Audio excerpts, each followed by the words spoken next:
नमस्कार, मी पंजाब डक हवामान अभ्यासक मुक्काम पोस्ट गुगळी धामणगाव तालुका शिल्लोळ जिल्हा परभणी।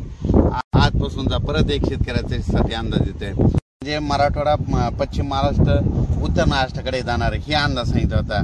पाऊस आता राज्यामध्ये आता बराच पुढे सरकणार आहे, म्हणजे उत्तर महाराष्ट्राकडे सातारा, सांगली तिकडे देखील जाणार आहे आणि मराठवाड्यात देखील बऱ्याच ज्या ठिकाणी नाही पडला त्या ठिकाणी ह्या 3 दिवसात चांगला पाऊस पडणार आहे। म्हणून ही खास करून शेतकऱ्यासाठी आनंदाची बातमी। शेतकऱ्यासाठी आनंदाची बातमी, मी योगायोगाने ह्या जुलै महिन्यामध्ये 16 तारखेला काय होणार, एक लो प्रेशर तयार होणार आहे आणि 20 तारखेच्या दरम्यान एक लो प्रेशर बंगालच्या खाडीमध्ये तयार होणार आहे। दरवर्षी जुलै महिन्यात कधीच बंगालच्या खाडीचा पाऊस आपल्याकडे येत नाही, पण यावर्षी अशी परिस्थिती की जुलै महिन्यामध्ये ते लो प्रेशर येणार आहेत, म्हणून हा अंदाज लक्षात घ्यायचा।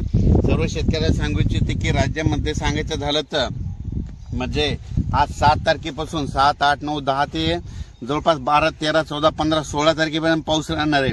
पण परत एक शेतकऱ्याने आणखीन एक अंदाज घ्यायचा, राज्यामध्ये 13 जुलैपासून ते 25 जुलैपर्यंत 2 म्हणजे कमी दाबाचे पट्टे तयार होणार आहे आणि ते सरळ असे महाराष्ट्रामधून जाणार आहेत। त्याच्यामुळे राज्यामध्ये 13 जुलै ते 25 जुलैच्या दरम्यान म्हणजे 13 ते म्हणजे त्या 15-16च्या दरम्यान चांगला पाऊस पडणार आहे, म्हणून हा अंदाज लक्षात घ्यायचा। सर्व शेतकऱ्याला सांगू इच्छितो की राज्यामध्ये काय असतं की दरवर्षी जूनमध्ये पाऊस पडल्याच्या नंतर एकदम एक महिना पाऊस येत नाही, पण यावर्षी तशी परिस्थिती राहणार नाही। जुलैमध्ये देखील सारखा पाऊस चालू राहणार। आज या भागात पडत, उद्या त्या तालुक्यात पडत, हे परत दिसत्या, पण चालूला तरी परत एकदा सांगतो की राज्यामध्ये 7 तारखेपासून तर 25 जुलैपर्यंत चांगला पाऊस राहणार आहे, म्हणून ही एक परत शेतकऱ्यासाठी आनंदाची बातमी।